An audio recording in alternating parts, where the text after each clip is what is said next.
ibadahnya seorang hamba kepada Allah tidak mengenal waktu dan tempat. Kapanpun, dimanapun, dia harus beribadah kepada Allah Subhanahu wa Ta'ala.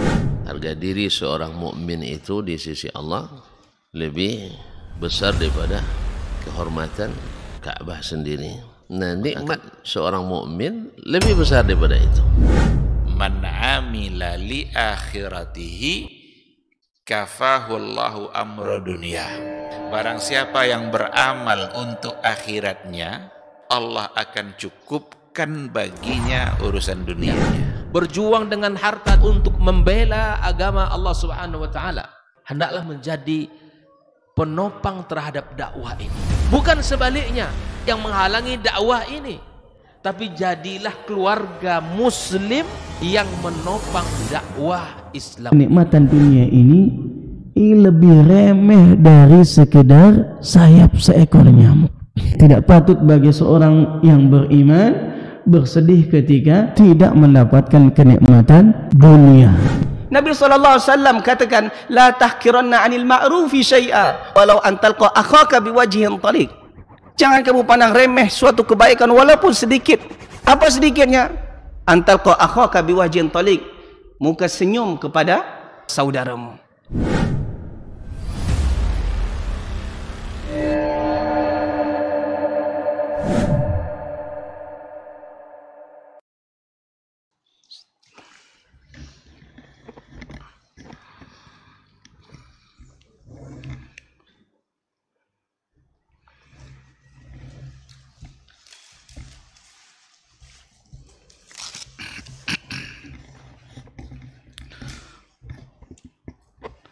Bismillahirrahmanirrahim. Assalamualaikum warahmatullahi wabarakatuh.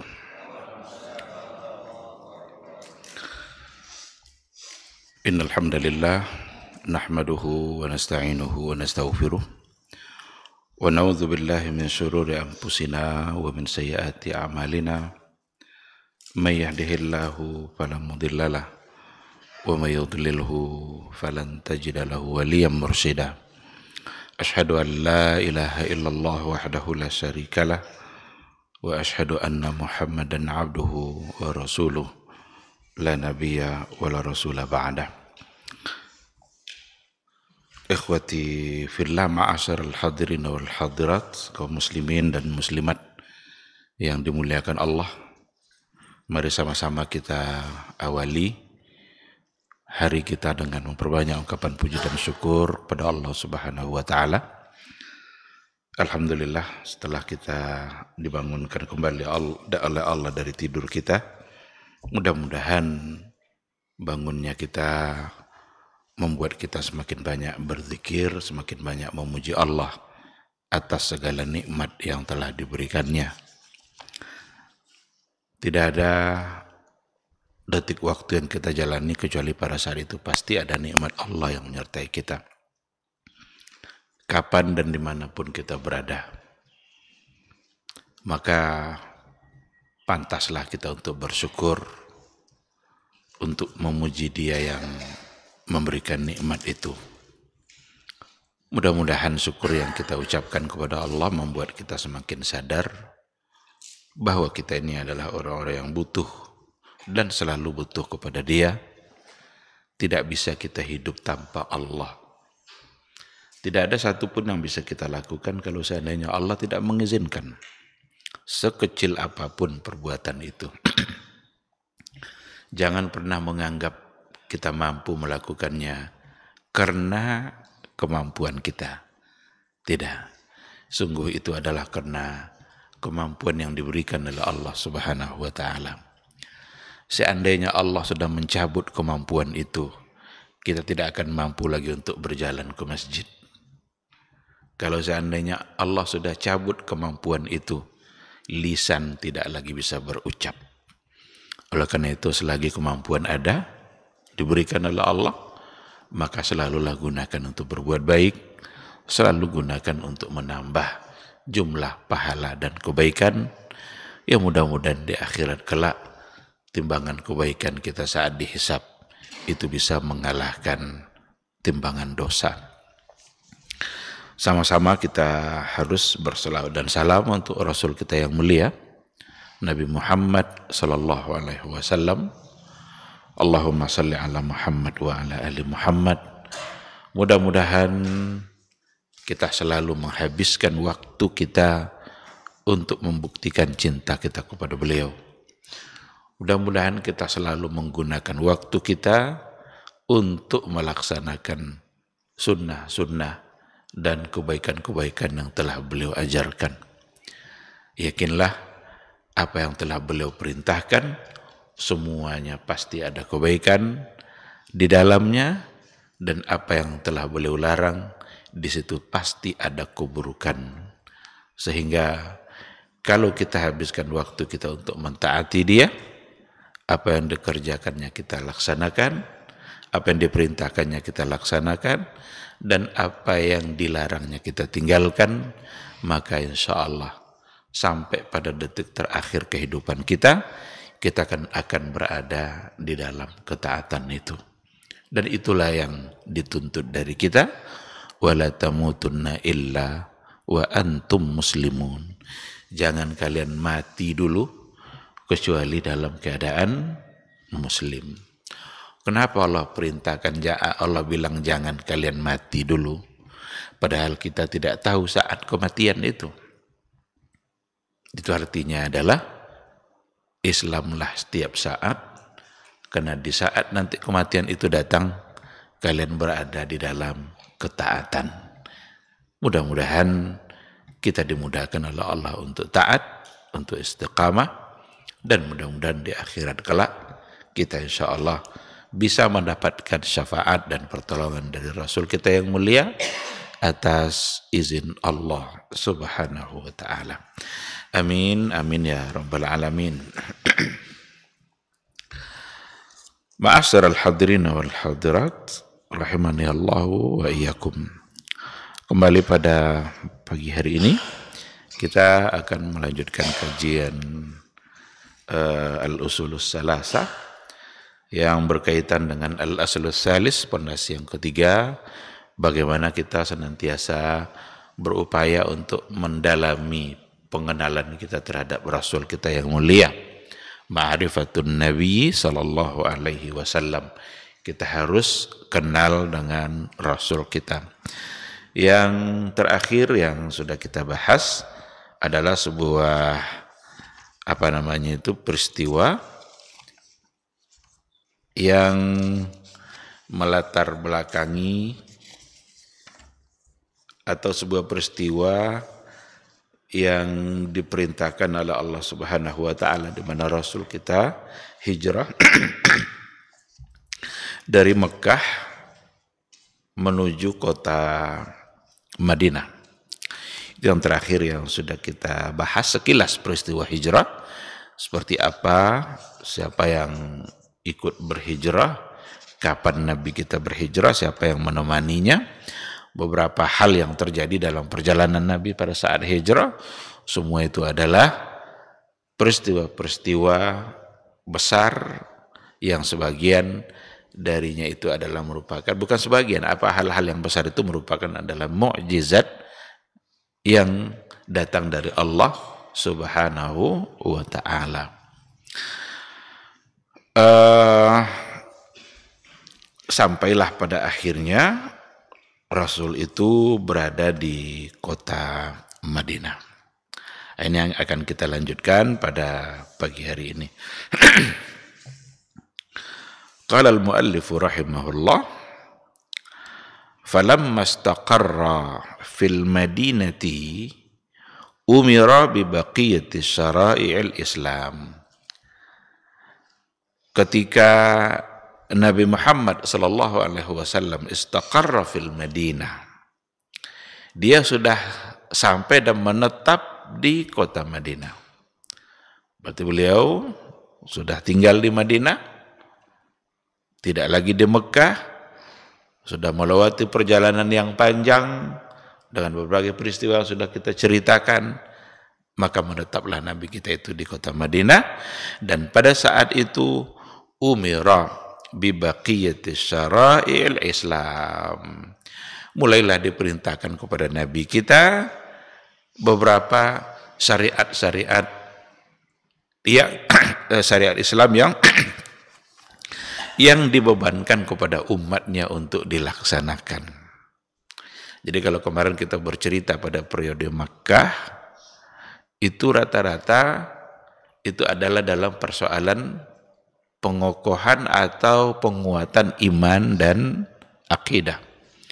Bagaimana seseorang itu hanya menyembah Allah, bagaimana seseorang itu benar-benar meninggalkan kesyirikan, karena iman dan syirik, tauhid dan syirik itu tidak akan pernah menyatu. Tidak akan bisa menyatu. Itu lawannya, kontra dia.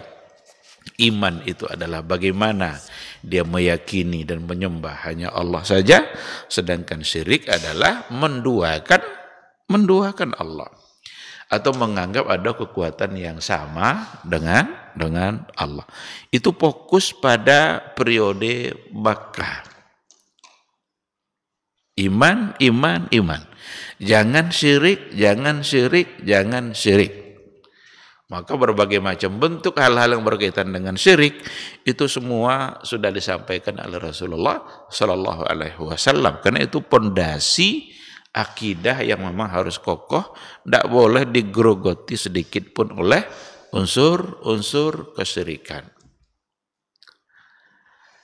Nah, ketika pondasi sudah kuat, barulah mulai dibangun di atasnya berbagai syariat yang dibebankan kepada umat. Seperti apa? Mislu zakati was saumi wal haji wal azan wal jihad wal amri bil ma'ruf wal nahyi anil munkar. Seperti zakat, puasa, haji, azan, jihad, berjuang di jalan Allah, al-amru bil ma'ruf wan nahyu anil munkar, memerintahkan kepada hal-hal yang ma'ruf dan melarang dari perbuatan-perbuatan yang mungkar, wa ghairi dzalika min syara'il Islam, dan perkara-perkara lain yang merupakan bagian dari syariat Islam. Kenapa tidak disebutkan sholat di sini? Karena sholat memang perintahnya sudah datang di akhir-akhir periode Nabi di Mekah dalam peristiwa Isra dan Mi'raj. Tapi disebutkan di sini azan, memulai azan atau memberitahu waktu dengan masuknya dengan azan untuk memberitahukan masuknya waktu itu ada pada periode Madinah. Jadi seperti ibadah-ibadah yang disebutkan tadi, zakat, puasa, haji dan lain sebagainya, ini adalah syariat Allah Subhanahu wa taala yang merupakan bagian dari rukun Islam yang datang dari Allah Subhanahu wa taala yang diperintahkan ketika pondasinya sudah kuat. Sama seperti kita membangun sebuah bangunan, bagaimana disediakan dulu, diselesaikan dulu pondasinya. Ketika pondasi sudah kokoh, barulah kemudian dibangun di atasnya berbagai hal-hal seperti tiangnya, dindingnya, jendelanya, dan lain sebagainya. Bahkan tukang bangunan itu akan mikir-mikir itu untuk memulainya. Ini kira-kira pondasi sudah mulai bisa dibangun belum di atasnya? Sudah keras belum? Kalau belum, tunggu dulu. Sehari, 2 hari, 3 hari, baru dibuka papan-papannya itu. Kalau sudah kuat, baru kemudian dibangun. Kalau masih belum, tunggu dulu. Besok, 2 hari, 3 hari. Untuk apa gunanya? Karena kalau seandainya pondasi belum kuat, belum kokoh, langsung dibangun, apa yang dibangun di atasnya roboh bersama pondasinya itu. Nah, oleh karena itu, periode Makkah itu cenderung disebutkan oleh para ulama sebagai periode di mana fokus dalam membangun akidah, dan periode Madinah mulailah dibebankan kepadanya hukum-hukum yang ada. Ternyata memang ketika pondasi sudah kuat, ketika akidah sudah kokoh, begitu mudah untuk menerima perintah Allah Subhanahu wa taala dan mentaati perintah itu. Kalau seandainya memang imannya sudah kuat. Ketaatan itu baik dalam bentuk mengerjakan perintah ataupun dalam bentuk meninggalkan larangan. Karena taat kita dilihat dari dua sisi. Kita sebagai hamba Allah, ketaatan kita itu dilihat dari dua sisi. Yang pertama, mengerjakan perintah. Yang kedua, meninggalkan larangan. Seberapa kuat akidah kita, sebegitu pula lah kemampuan kita untuk mengerjakan yang dua hal ini. Yang perintah untuk kita lakukan, yang dilarang untuk kita tinggalkan. Pelarangan khamar umpamanya, pelarangan mabuk-mabukan, itu juga ada pada masa di Madinah. Ketika Nabi sudah sampai ke kota Madinah, Nabi juga menemukan masyarakat Madinah adalah orang-orang yang ternyata juga suka mabuk-mabukan. Karena memang itu sudah hal yang biasa bagi mereka. Minum khamar itu sudah sangat lumrah bagi masyarakat pada masa dahulu. Biasa saja. Bahkan kalau seandainya ada orang yang bertamu, itu kalau semakin banyak disodorkan khamarnya, itu semakin dermawan itu. Tapi kalau disodorkan khamarnya sikit-sikit, nah ini orang ini pelit nih. Jadi ukuran, jadi standar. Termasuk bagi masyarakat Madinah. Oleh karena itu, Umar bin Al-Khattab termasuk dia yang punya ide ini khamar ini mesti dilarang ini. Mesti dihapus, tidak boleh lagi, mesti diharamkan. Umar sering dia berdoa agar khamar itu memang diharamkan. Tetapi Allah Subhanahu wa taala menurunkan perintah atau larangan untuk khamar itu secara bertahap. Bertahap. Tidak langsung sekaligus khamar haram. Turun dari tahapan-tahapannya. Yas'alunaka 'anil khamri wal maisir. Qul fihima itsmun kabirun wa manafi'u linnas. Mereka bertanya tentang khamar dan judi. Katakanlah pada keduanya itu ada dosa besar, tapi pada keduanya juga ada manfaat. Ini kan belum melarang total ini.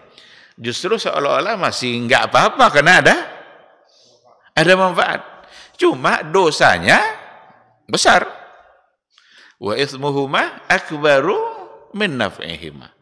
Dosanya jauh lebih besar daripada manfaatnya. Umar ketika turun ayat itu, ini belum cukup nih. Belum cukup untuk meninggalkan khamar melalui ayat ini. Karena meskipun disebutkan itu sebagai dosa besar, tapi disebutkan pula manfaat. Tapi itulah hikmah Allah Subhanahu wa taala dalam persoalan pensyariatan larangan khamar itu, dikarenakan oleh memang sesuatu yang sangat lumrah di tengah-tengah masyarakat. Barangkali kalau sekaligus mungkin agak terasa berat. Tapi dengan cara berangsur-angsur ternyata memang berhasil. Pada tahap yang kedua barulah turun ayat yang la taqrabus salata wa antum sukara. Jangan dekat-dekat solat jika kamu dalam keadaan mabuk. Maka para sahabat ketika itu kalau sudah mau dekat-dekat waktu solat, mereka tidak mabuk. Karena nanti kena oleh ayat ini. Seolah-olah larangannya ketika akan sholat. Sebelum Isya tidak ada yang mabuk. Karena maghrib Isya jaraknya dekat. Tapi setelah Isya banyak yang mabuk. Kenapa demikian? Karena subuh masih panjang, masih jauh waktunya. La taqrabus salata wa antum sukara. Umar juga, ini belum cukup ini. Jadi Umar termasuk salah seorang sahabat yang memang punya kecerdasan dan tahu dia kalau seandainya itu adalah sesuatu yang perlu untuk dihindarkan secara total. Dan dia meminta kepada Allah. Selain daripada pertanyaan, mereka juga, orang-orang muslim juga bertanya, apa sebenarnya tentang hukum khamar dan judi. Maka ayat yang pertama tadi, yas'alunaka. Mereka bertanya. Kalau ada ayat yang diawali dengan yas'alunaka, itulah yang merupakan sebab nuzulnya ayat itu. Jadi kalau ada ayat yas'alunaka anil anfal, yas'alunaka anil khamri, yas'alunaka anil jibal, itu semua berarti merupakan asbab nuzulil ayat. Itulah yang menyebabkan ayat itu turun, karena mereka bertanya. Berarti sudah ada dalam perasaan mereka itu kan, ini tidak baik. Tapi apa sebenarnya hukumnya? Diatur tahapan-tahapannya. Dan tahapan yang kedua, la taqrabus salata wa antum sukara. Dan ada memang dalam riwayat dikatakan ketika ada di antara sahabat yang mengimami, ada sahabat yang mengimami lalu dibacanya al-kafirun. Cuma enggak selesai al-kafirun itu, ternyata dia dalam keadaan mabuk. Berulang-ulang, la a'budu ma ta'budun wala antum a'biduna ma a'bud, la a'budu ma ta'budun wala antum a'biduna ma a'bud. Diulang-ulang, ternyata dia dalam keadaan masih ada bekas-bekas mabuk itu di pikiran dia, karena mabuk membuat pikiran kita menjadi terganggu, menjadi rusak. Nah, pada tahapan yang ketiga barulah turun ayat secara tegas yang menyatakan bahwa khamar, judi, mengundi nasib, dan hal-hal yang menyembelih untuk patung. Innamal khamru wal maisir wal ansabu wal azlamu rijsun min amalis syaitan. Ketika sudah dikatakan min amalis syaitan, fajtanibuh. Itu adalah perbuatan syaitan, maka jauhi. Rijsun bermakna najasun, itu najis. Najis di sini najis apa? Apakah khamar, judi, mengundi nasib, menyembelih untuk patung-patung, itu semua najis? Najis itu artinya kotor, sesuatu yang kotor. Maka najis itu di situ yang dimaksud adalah najis ma'nawi. Najis itu ada dua, ada najis hakiki, ada najis ma'nawi. Kalau najis hakiki, babi, anjing, bangkai, kotoran, dan lain sebagainya, itu adalah najis hakiki. Memang hakikatnya dia adalah najis. Bisa kita sentuh, kalau kita sentuh harus dibersihkan tangan kita. Kalau ini perlu disamak dan lain sebagainya. Itu najis hakiki. Tapi ada najisnya najis ma'nawi, sesuatu yang dihukumkan kotor oleh agama dan harus dijauhi, sebagaimana kotornya najis hakiki dan juga harus dijauhi. Ada perbedaan di kalangan para ulama, khamar itu najis hakiki atau najis ma'nawi. Khamar dalam bentuk minuman. Karena kalau najis, kalau seandainya kena pada pakaian, berarti harus dibersihkan. Ada sebagian mengatakan itu adalah najis hakiki. Tapi kebanyakan di antara ulama mengatakan itu tetap disebut sebagai najis ma'nawi. Karena apa? Karena ketika turun ayat khamar itu yang melarang secara total, Umar pun mengatakan intahaina. Udah cukup bagi kami. Inilah hukum terakhir untuk khamar. Karena sudah dikatakan min amali syaitan fajtanibu. Perbuatan syaitan dan jauhi. Umar merasa intahaina cukup ini. Cukup. Karena ujung ayatnya juga fahal antum muntahun. Apakah kalian sudah merasa cukup dengan hukum ini? Umar menjawab intahaina. Nah, jadi sebagian mengatakan khamar itu adalah maknawi, karena ketika turun ayat khamar secara mengharamkan secara total tadi, sahabat-sahabat pada menumpahkan khamar itu, menuangkannya, membuangnya di jalan-jalan Madinah. Sampai dalam riwayat dikatakan jalanan kota Madinah ketika itu banjir oleh khamar, karena mereka sudah siap menerimanya. Coba bayangkan ketika menerima pada saat keimanan mereka sudah sangat kuat, begitu mudah mereka untuk meninggalkan sesuatu yang meskipun sudah seolah-olah nggak mungkin lagi untuk mereka tinggalkan. Kan ada orang yang bilang seperti itu kan, itu kan nggak mungkin lagi rasanya untuk ditinggalkan karena sudah terlalu biasa.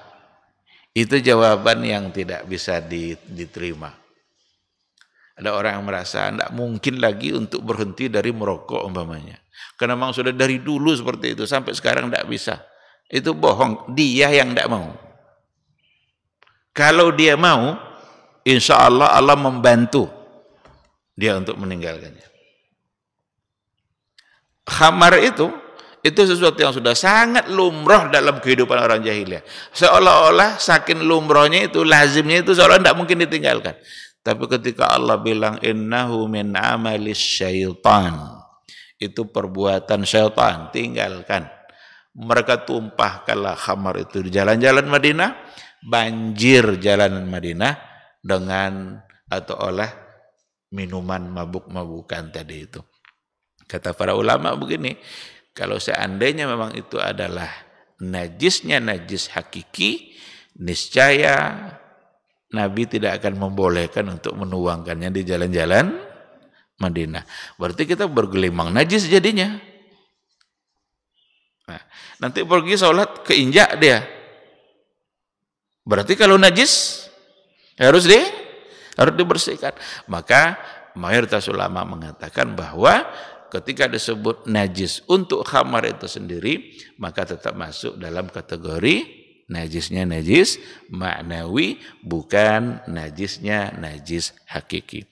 Ada di antara sahabat yang gelas itu sudah di tangan dia ingin diminum, tinggal masuk saja ke mulutnya air itu. Datang kawannya mengingatkan, khamar sudah haram, khamar sudah tidak boleh lagi, jangan diminum. Padahal tinggal minum saja, sudah mau masuk ke mulutnya. Kan seharusnya udahlah ini terakhir. Kan kalau kita mungkin gitu kan, udahlah terakhir aja nih, nanti enggak lagi. Enggak. Ketika sudah mau sampai khamar itu ke mulut dia, ketika ada mengingatkan bahwa khamar sudah diharamkan, langsung dibuangnya apa yang tadinya sudah ingin dia minum. Begitulah kekuatan iman ketika dihadapkan kepada perintah dan aturan-aturan Allah Subhanahu wa ta'ala. Nah, oleh karena itu periode Madinah itu adalah periode di mana dibebankanlah kepada umat Islam berbagai macam bentuk hukum-hukum yang sebelumnya tidak ada, atau kalaupun ada tapi belum rinci. Kalaupun ada tapi belum ada rincinya. Seperti umpamanya dalam persoalan zakat. Zakat itu secara umum memberikan harta untuk orang lain, itu sebenarnya sudah ada anjurannya, ajakannya pada masa periode Mekah. Aqimus shalah wa atuz zakat. Tetapi rinciannya, apa yang harus dizakatkan, berapa kadar yang harus dikeluarkan, itu belum ada pada periode Mekah. Itu adanya pada periode Madinah. Apa saja kira-kira harta yang wajib dizakatkan itu? Kalau perintah untuk mengeluarkan harta sebagian dari yang kita miliki lalu dikeluarkan, itu sudah ada. Sama dengan secara umum perintah jihad, berjuanglah di jalan Allah, itu juga sudah ada. Tetapi berjuang dalam bentuk melawan musuh, menghadapi musuh, membela agama, itu baru ada pada periode Madinah. Karena kata jihad itu kan artinya berjuang membela agama. Dan berjuang membela agama tidak mesti dalam bentuk perang. Jadi kata jihad itu sudah ada pada periode Makkah. Wajahiduhum jihadan kabira. Berjuanglah, lawan mereka itu. Bela agama dengan perjuangan yang besar. Itu sudah ada pada ayat-ayat Makkiyah.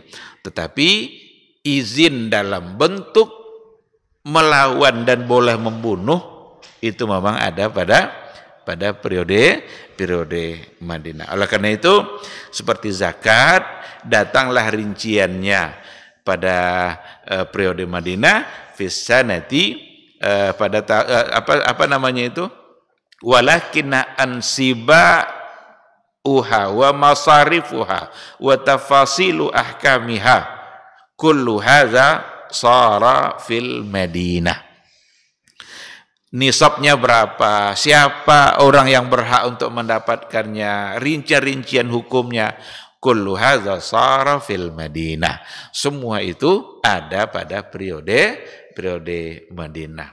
Barang siapa yang memiliki sapi, kambing, onta, itu kan salah satu dari harta yang wajib untuk dizakatkan. Sapi punya 30, keluarkan 1. Kambing punya 40, keluarkan pula 1. Onta punya 5, keluarkan 1 ekor kambing. Jadi bukan 1 ekor onta. Kapan onta yang dikeluarkan? Kalau sudah jumlahnya 25. 25 ekor onta. 25 ekor onta itu kaya enggak kira-kira orangnya itu kalau punya 25 ekor. Kalau seandainya 1 ekor onta harganya 20 juta umpamanya. Kalau segitu aja bahkan bisa lebih. Wajib dikeluarkan 1 ekor onta. Tapi kalau jumlah 5 itu yang dikeluarkan kambing. 1 ekor kambing yang wajib dikeluarkan oleh si pemiliknya. Nah, rincian seperti itu baru ada pada periode Madinah. Emas, perak, kalau ada orang punya emas 85 gram, zakat perdagangan yang nisabnya disamakan dengan nisab emas, maka dia berkewajiban untuk mengeluarkan 2,5%. Semua ini adalah merupakan pembebanan hukum yang sebenarnya kalau saatnya kita ukur dengan waktu dan harta yang kita miliki, dia tidak terlalu memberatkan. Tapi tetap saja akan menjadi sulit bagi orang-orang yang tidak punya iman. Tetap akan menjadi sulit bagi orang yang tidak memiliki iman.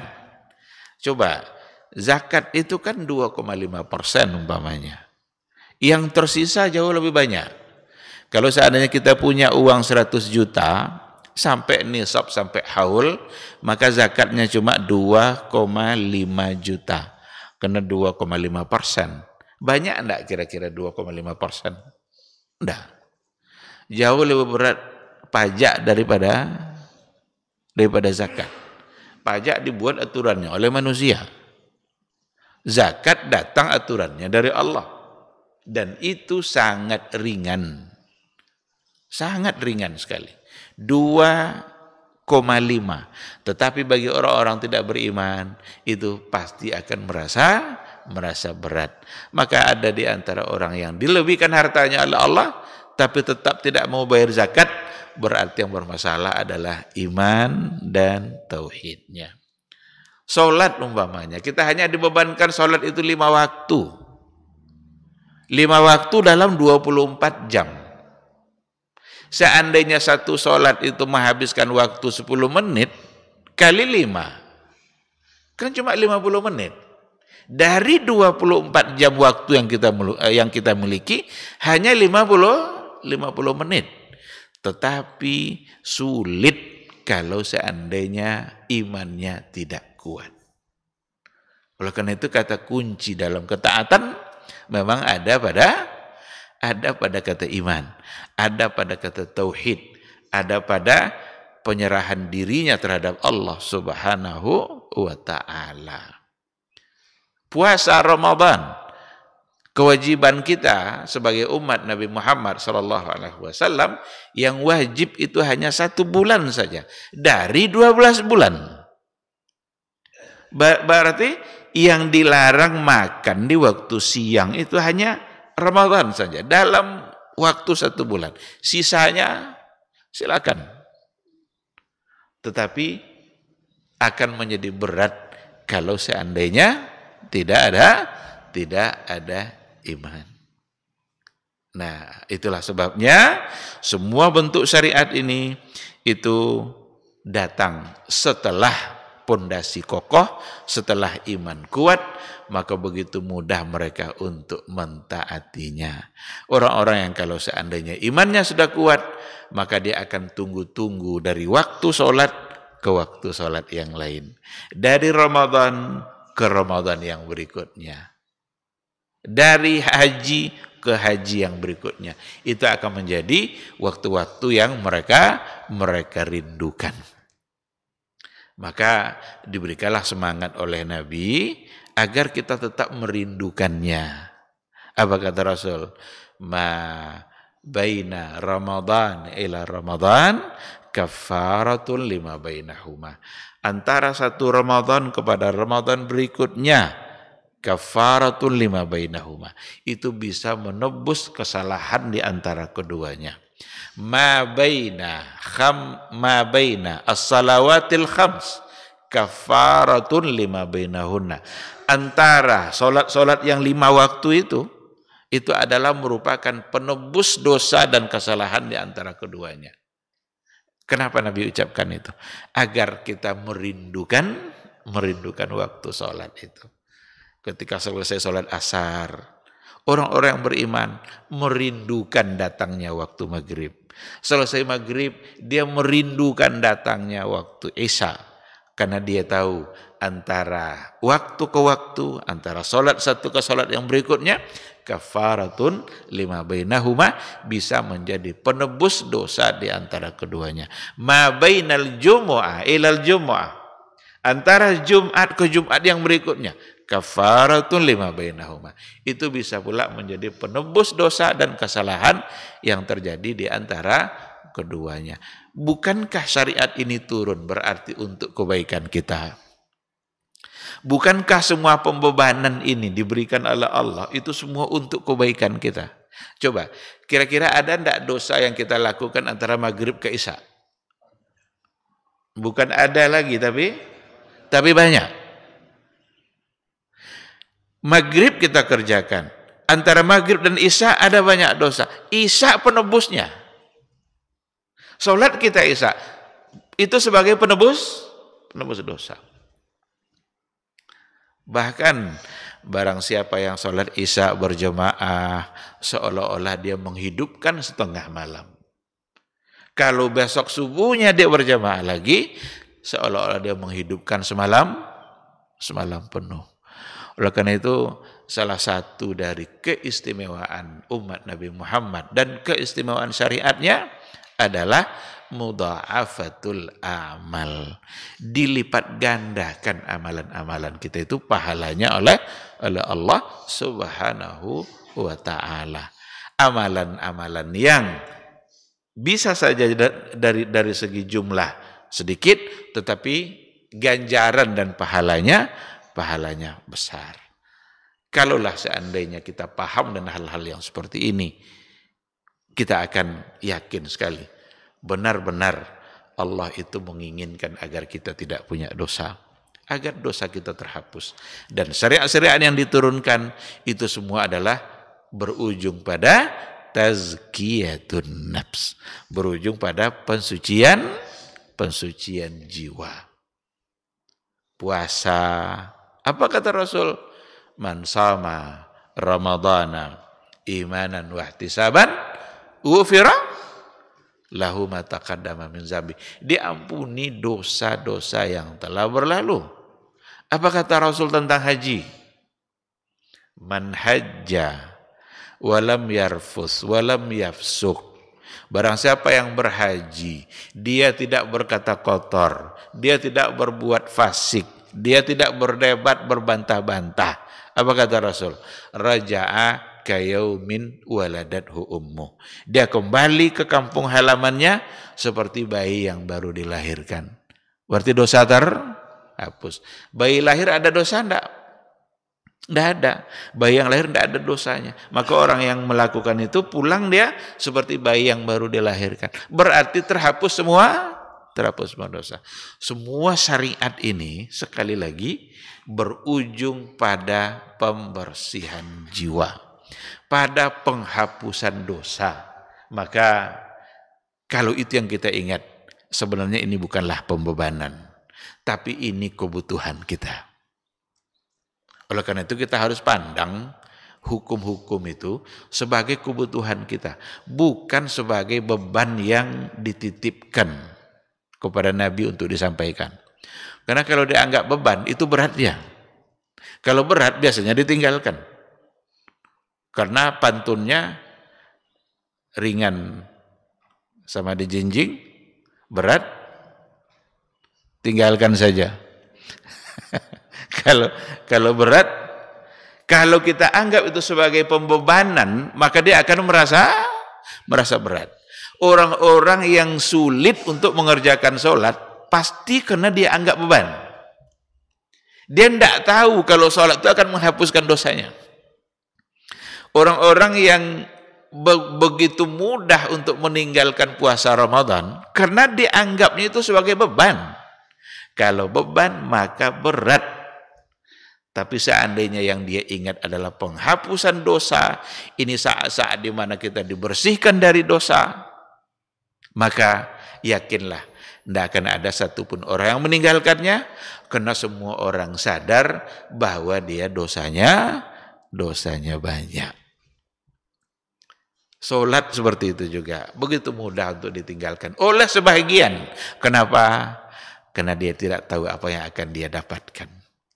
Oleh karena itu Nabi kan di hadapan sahabatnya itu memberikan perumpamaan. Nabi nanya begini, wahai sahabat-sahabatku, bagaimana menurut kalian kalau seandainya di depan rumah kalian ada sungai, lalu kalian mandi 5 kali dalam sehari, apakah masih akan tersisa kotoran di badan kalian? Sahabat bilang, enggak ya Rasulullah. Kalau sudah 5 kali mandi sehari, enggak akan ada lagi kotoran yang tersisa di badan. Apa kata Rasul? Itulah perumpamaan solat yang 5 waktu. Itulah perumpamaan solat yang 5 waktu. Di mana seolah-olah kita pergi ke sungai untuk mandi, dan mandi bisa membersihkan kotoran-kotoran yang ada pada fisik, dan solat bisa membersihkan kotoran-kotoran jiwa atau dosa-dosa yang sudah dilaksanakan. Maka orang-orang yang sholat 5 waktu, pergi dia untuk mengerjakan sholat sama dan pergi ke sungai untuk membersihkan dosa-dosa jiwanya. Tidak akan ada lagi tersisa.